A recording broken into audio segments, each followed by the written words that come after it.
ஒருவரால் அவர் வளர்வார் வாழ்வார் என்று நீங்கள் நம்பினால் என் தங்கைக்கு இந்த ஒளிவாங்கி சின்னத்தில் வாக்கு செலுத்தி வெற்றி பெற்று. உங்களுக்கு தெரியுமா என் உடன் பிறந்தவர்களே, என் அருமை பெற்றோர்களே, உலகத்தில் உயர்ந்த மனிதன் யார்? உயர்ந்த மனிதன் யார்? எவன் கீழே விழுந்து கிடக்கிறானோ அவனை தூக்கிவிட எவன் குனிகிறானோ அவன் தான் உலகத்திலே உயர்ந்த மனிதன்.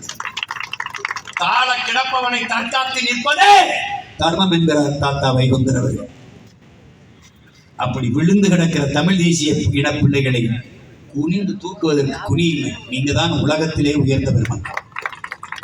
தோற்று நின்றாலும் உங்கள் பிள்ளைகள் பாருங்கள், பின்னடையாமல் இருக்கிற இந்த வீர பிள்ளைகளை, மான பிள்ளைகளை நீங்கள் வாக்கு செலுத்தி வெல்ல வேண்டும். நாங்கள் நிற்பது எங்களுக்காக அல்ல, என் தமிழ் மீது, என் தலைவன் மீது மாநிலத்தை சொல்கிறேன், உங்களுக்காக. உங்களுக்காகவும் இல்லை, உங்கள் வருங்கால சந்ததிகளுக்காக. எனக்கும்